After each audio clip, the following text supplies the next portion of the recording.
कसे आहात? आज आपण शेवगा कोळंबी बटाटा रस्सा बनवला आहे. तर चला आता आपण बघूया ह्याच्यासाठी काय काय लागते ते. सर्वात आधी आपण तेल गरम करून कांदा, बेडगी मिरची, कढीपत्ता ह्याची फोडणी करून घेतलेली आहे.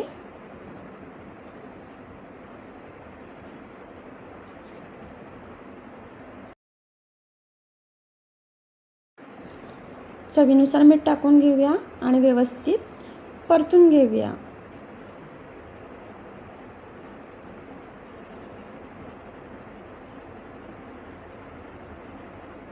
कांदा हलकासा गुलाबी झाल्यानंतर ओला खोबरं, कांदा, आलं, लसूण, अख्खा खडा गरम मसाला हे सगळं तेलावर भाजून त्याचा मसाला आपण केलेला आहे आणि तो वापरलेला आहे. त्यासोबतच आपण कोरडे मसाले, लाल तिखट, हळद आणि गरम मसाला हे आपल्या आवडीनुसार टाकून घेणार आहोत. आणि पुन्हा एकदा चमच्याने व्यवस्थित हे परतून घ्यायचं आहे तेलामध्ये. 3 ते 4 मिनिटं तेल सुटेपर्यंत आपण थांबायचं आहे.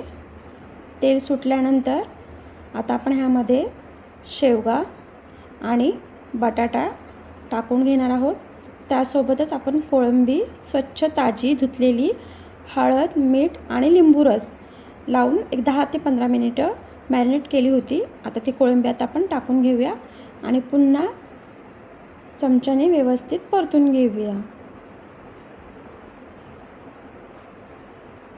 हे सर्व करत असताना गॅस जो आहे आपला त्याची आच मध्यम किंवा बारीक ठेवायची आहे. जर तुम्ही फास्ट केला तर आपला मसाला जळू शकतो. आता आपण ह्याच्यात गरजेनुसार पाणी टाकून घेऊया. पाणी हे साधंच टाकायचं आहे, उकळलेलं किंवा गरम पाणी टाकायचं नाही.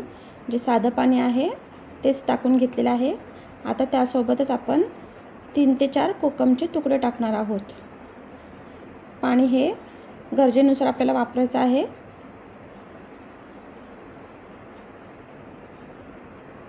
जेणेकरून आपला रस्सा जो आहे तो जास्त घट्टही होणार नाही आणि जास्त पातळही होणार नाही.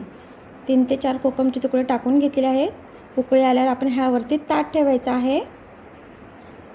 ताट ठेवून 10 ते 15 मिनिटं मंद आचेवर हे आपल्याला व्यवस्थित जो आपला रस्सा आहे तो शिजून घ्यायचा आहे.